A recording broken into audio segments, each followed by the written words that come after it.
Curso de licenciatura em Pedagogia. Disciplina Estatística aplicada à educação.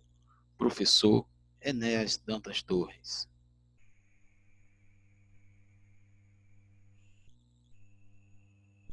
Alfabetização e estatística.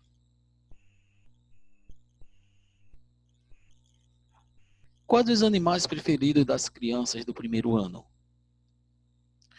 Quantos alunos comem verdura? Quanto mede a mão de cada um deles? Curiosidades como essas podem acabar com uma simples contagem ou servir de base para um projeto capaz de iniciar seus estudantes no desenvolvimento de diversas competências, como coletar informações, organizá-las e representá-las na forma de gráficos ou tabelas, além de interpretá-las criticamente. Ou seja, pessoal, a estatística, a alfabetização estatística, ela está desde o início da alfabetização. Então, são com perguntas simples como essas, simples perguntas. Quantas crianças tem na sala de aula? Quantos são meninos, quantos são meninas? Que frutas vocês trouxeram para lanchar hoje? Quantas pessoas moram com você na sua casa?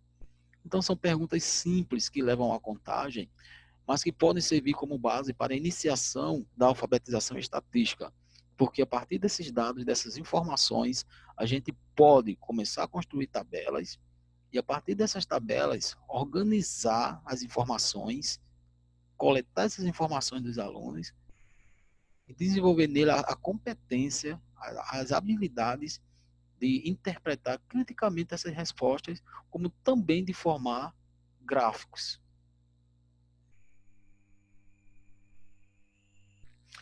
Para desenvolver um bom trabalho nessa área, na área da estatística, da alfabetização estatística, a pesquisadora Cleide Regina Mendes, coordenadora do Grupo de Estudos e Pesquisas em Educação Matemática da Pontifícia Universidade Católica de Campinas, sugere um roteiro adequado a todos os níveis, a seguir uma adaptação dos principais conceitos propostos. Então, a pesquisadora Cleide, ela vai trazer para a gente uma sugestão de um roteiro adequado para trabalhar estatística com as crianças desde o primeiro ano do ensino fundamental. Então, são 14 passos que o professor deve seguir para que o trabalho seja bem orientado e que os alunos possam desenvolver esse trabalho estatístico, aprendendo não só a construir, não só a coletar, mas principalmente a compreender a estatística.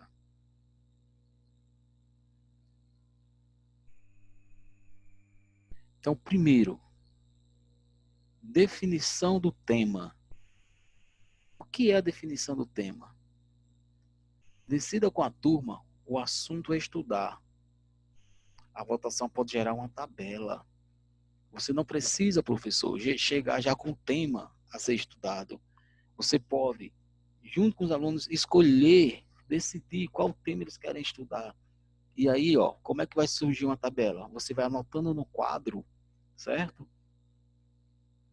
As ideias dele e colocando pontuação para cada ideia que forem repetidas. É como um tipo de votação e você organiza em uma tabela. Em caso de questões polêmicas, como sexualidade, como drogas, para as turmas maiores, convoca uma reunião com os pais para explicar o trabalho.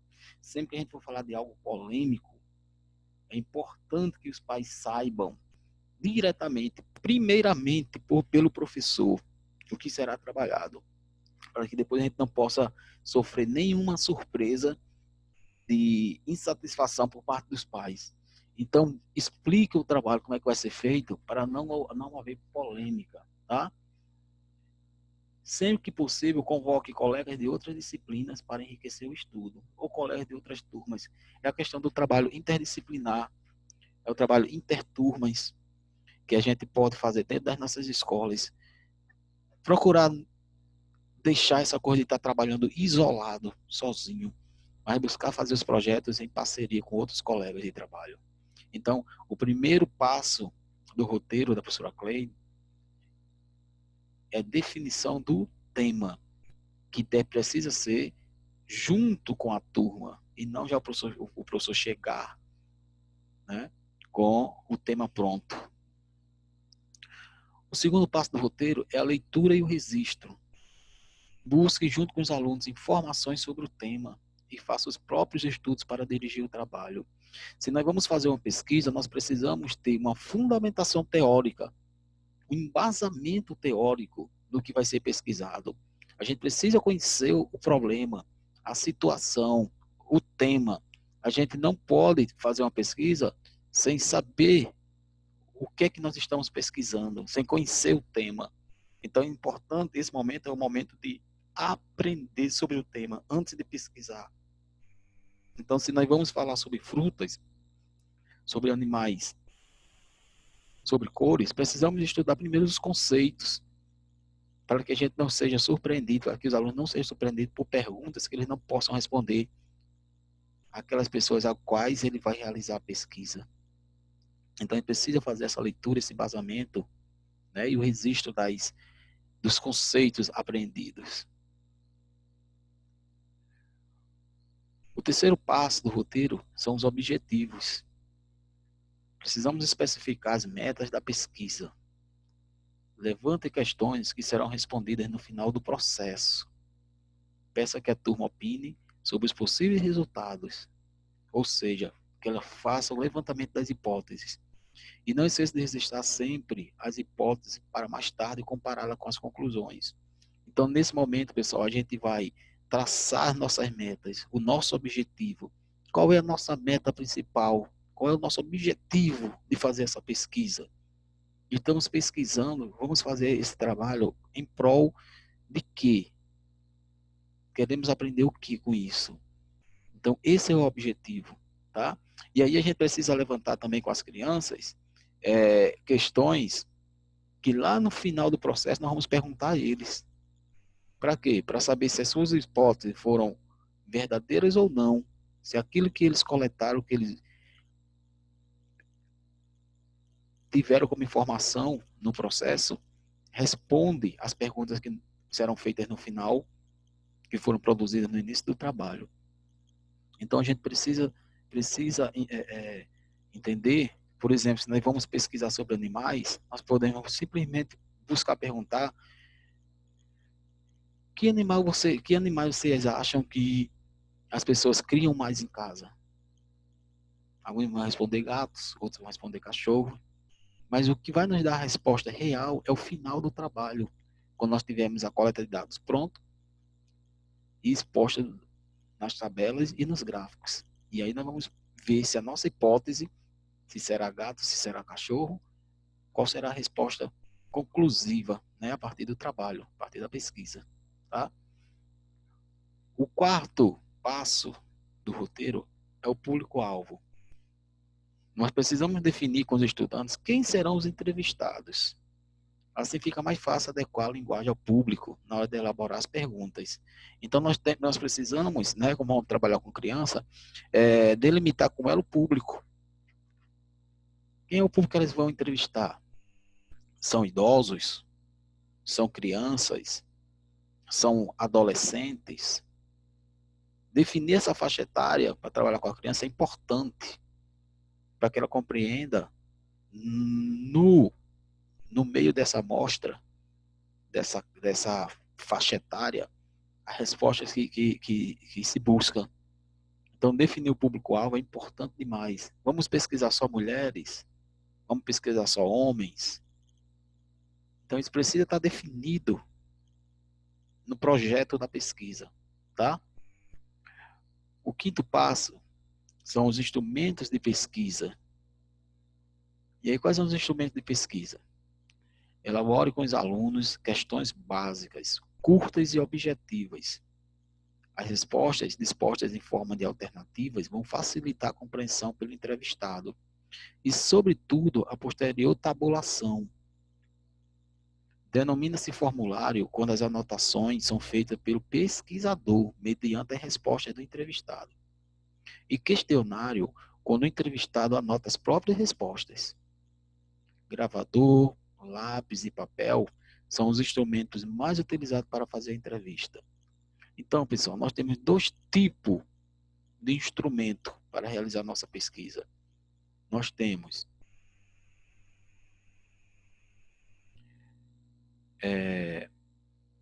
o questionário, tá? Quando é que nós usamos o questionário? Quando nós entregamos para os entrevistados fazer suas próprias anotações, colocar suas próprias respostas. Então, nós podemos, junto com as crianças, elaborar um questionário e esse questionário ser entregue às pessoas que ela quer entrevistar, coletar os dados e depois recolher. Nós também temos os formulários. Os formulários são as crianças que fazem as anotações, elas que entrevistam. Tá? Então, o formulário serve para entrevistar. Então, cada criança com seus formulários vai lá, a cada pessoa que ela quer coletar as informações, e ela mesmo faz as perguntas e anota as respostas. E o questionário, ela entrega para que as pessoas respondam. Então, nós temos dois instrumentos, tá? E aí, esses dois instrumentos podem ser utilizados com algumas ferramentas, como um gravador. Se eu não quero escrever, mas quero fazer as perguntas, eu posso gravar no meu celular, no meu gravador, a pergunta e a resposta das pessoas. Tá? É importante que a pergunta seja curta e objetiva. A gente não pode fazer uma pergunta muito longa. Ela tem que ser direta, clara. Tá? E ela pode também ter alternativas para facilitar respostas. Sim ou não, né? Perguntas de sim ou não, ou mais ou menos, ou talvez. Então, as alternativas são importantes, né? Para que as pessoas possam escolher uma delas, tá bom? Então, são perguntas objetivas, curtas e objetivas. O sexto passo é a história. Se nós estamos fazendo um trabalho, é bom que as crianças aprendam um pouco sobre esse trabalho de estatística. Então, conte um pouco da história da estatística para elas. Se houver interesse da garotada com o desenvolvimento das sociedades primitivas, surgiu a necessidade de conhecer numericamente os recursos disponíveis para tomar decisões. A palavra estatística apareceu pela primeira vez no século XVII, proferida pelo alemão Ludwig Achmel. Ela vem de stato, do latim, que quer dizer estado. Outras informações podem ser obtidas nos sites listados no site. Quer saber mais? Então, pessoal, é importante, tá? É importante também que a gente situe as crianças historicamente, no tempo. Se elas estão trabalhando em estatística, elas precisam compreender quando foi que a estatística surgiu, aonde, por quem, em qual situação. E aí essa parte da história ela pode anteceder todo esse trabalho. Até mesmo antes da escolha do tema, a gente pode trazer a história da estatística para as crianças, para que elas compreendam o que é estatística, o seu surgimento, sua origem, seu desenvolvimento, como ela era antes, como ela é hoje, para que ela servia antes, para que ela serve hoje, onde é que ela era aplicada, onde é que se aplica hoje a estatística. Então é importante que elas tenham esse conhecimento. O sétimo passo é a coleta de dados. Agora nós vamos começar a atividade mais prática, tá?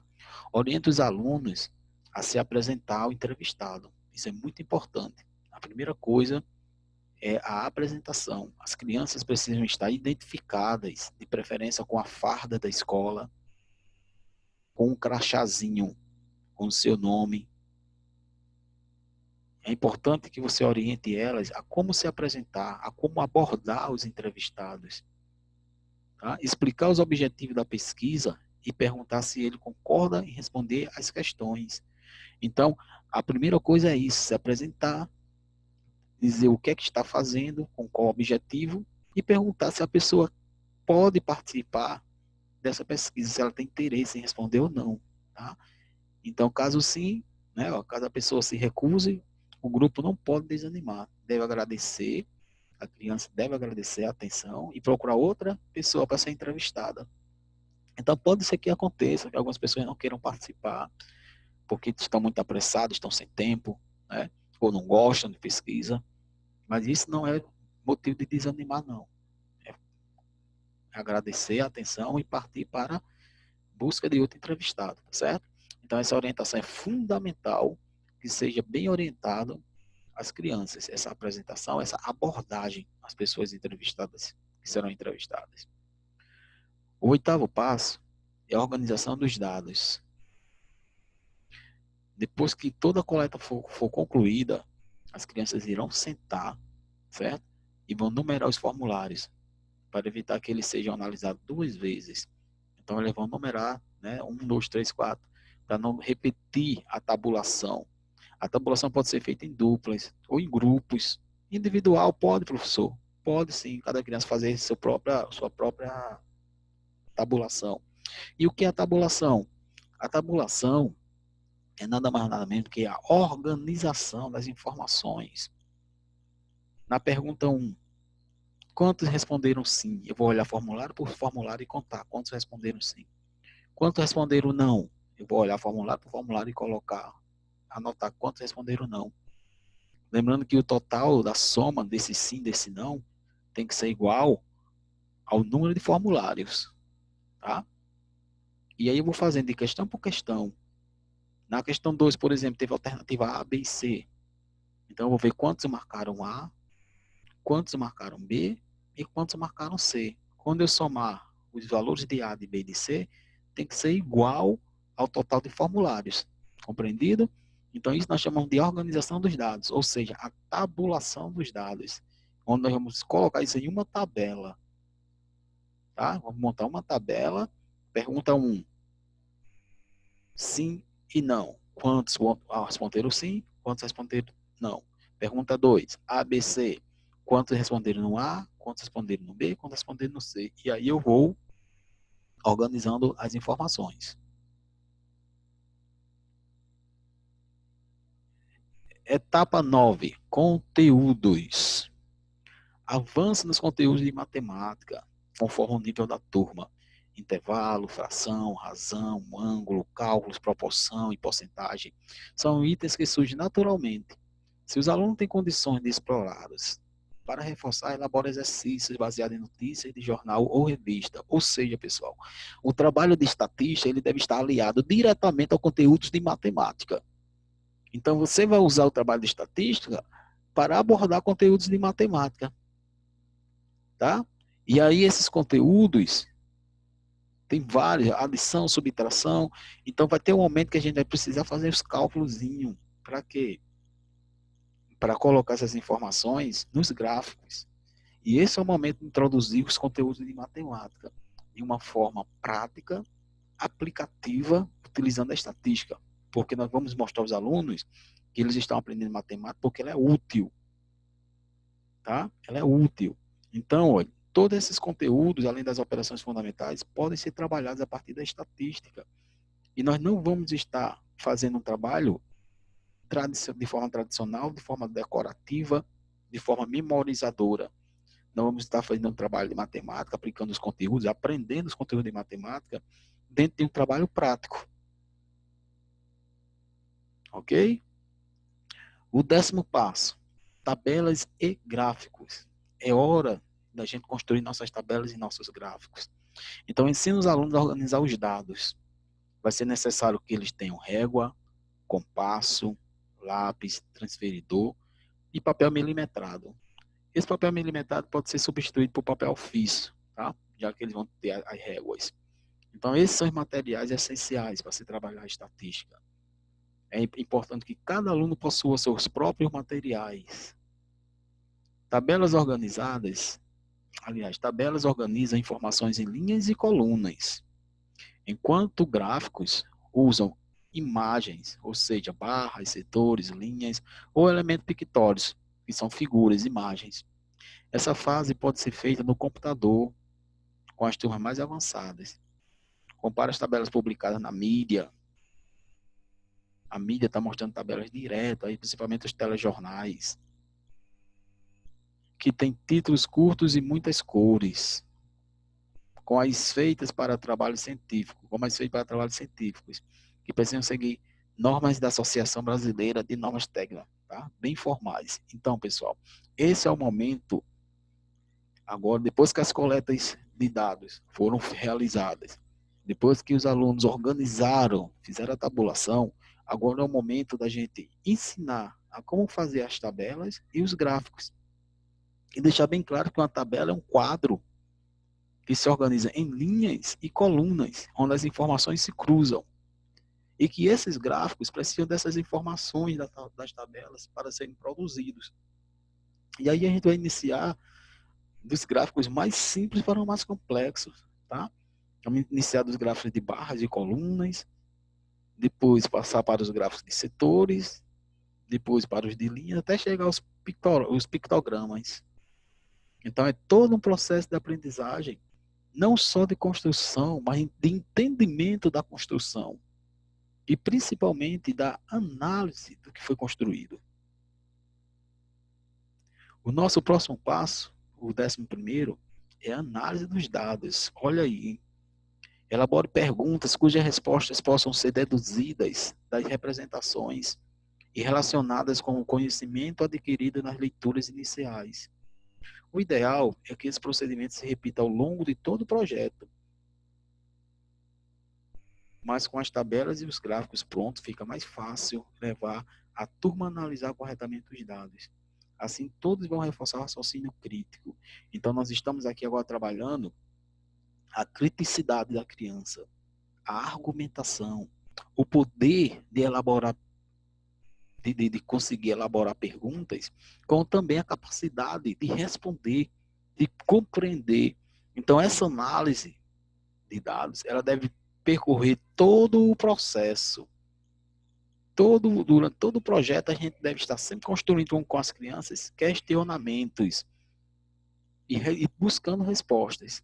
E ao final das representações gráficas, dos gráficos pronto feitos, nós vamos exercitar a análise desses gráficos, que é exatamente interpretar, refletir, analisar o trabalho da coleta que está representado no gráfico, os resultados obtidos.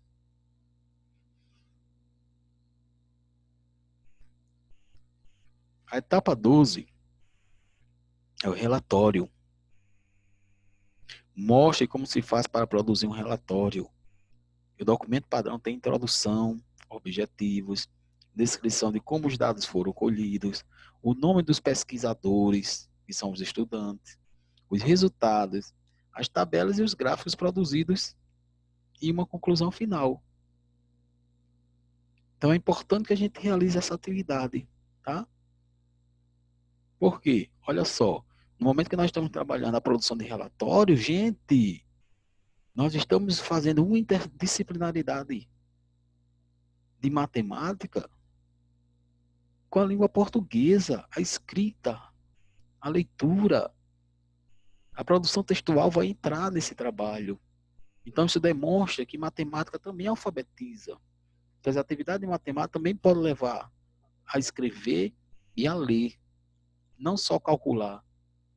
Então esse relatório é um relatório que precisa ser entregue ao professor, porque ele vai dizer todo o processo de execução do projeto que o aluno realizou. Ele vai fazer uma introdução, explicando o que é o trabalho, o objetivo, o que é que ele busca naquele trabalho, a descrição de como os dados foram colhidos, que é a execução da pesquisa, o momento de coleta de dados, ele vai descrever como é que ele fez essa colheita de dados, vai ter sua identificação, os resultados, ele vai anotar os resultados obtidos, foram esses, se me surpreenderam, se me decepcionaram, tá? Aí vai ter aqui os anexos com as tabelas e os gráficos, que são os dados coletados e organizados graficamente. E por último, a conclusão final, que ele vai falar, ele vai concluir, né, o que ele compreendeu no trabalho, o que ele aprendeu com essa pesquisa, com essa construção desse trabalho estatístico. Na etapa 13, nós vamos avaliar. Então, faça anotações durante todo o projeto sobre as observações e o raciocínio dos alunos. Nós não vamos esperar receber, pessoal, o relatório para ler e dar uma nota. Nós não vamos esperar receber as tabelas e os gráficos para analisar, para ver se o aluno fez certo ou errado e dar uma nota. Não.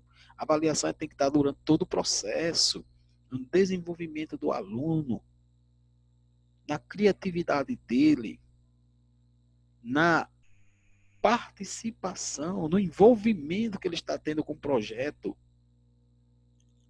Então, os professores precisam observar o aluno durante todo o projeto, todo o procedimento, como também ajudá-lo quando ele tiver dificuldades e anotar essas dificuldades para ver se no final elas foram sanadas. Então, a avaliação tem que ser continuada desde o início do projeto até o final e não só esperar a entrega de um trabalho para se dar nota. Anote tudo para aprimorar o próximo projeto. É fundamental analisar o relatório final para saber as ideias, se as ideias estão organizadas de forma a confirmar que houve aprendizado. Então, nós podemos ter nossas falhas na orientação desse trabalho.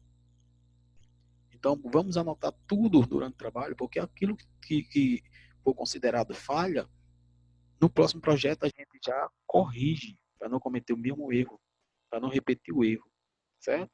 Então, vejam que é muito importante esse processo de avaliação.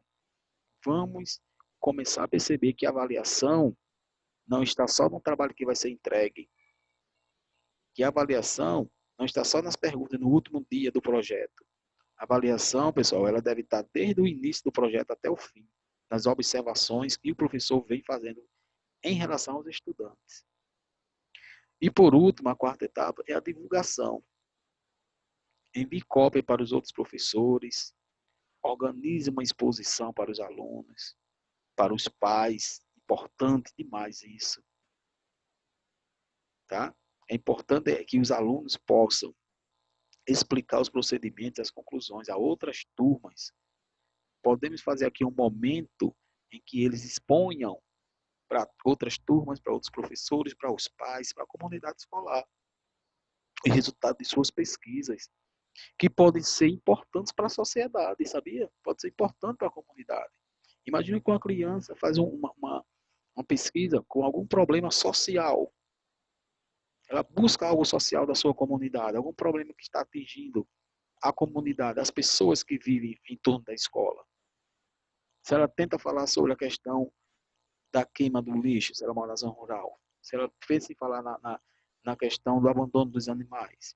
Então, a conclusão de seu trabalho pode, né, levar as pessoas a entender e compreenderem que alguns problemas precisam de solução. E essa pesquisa pode apontar, levar discussões para buscar essas soluções. Então, essas são as etapas de um trabalho bem orientado sobre estatística. Se nós seguirmos, se nós acompanharmos, tá, passo a passo essas orientações, nós com certeza iremos conseguir realizar um bom trabalho de pesquisa estatística.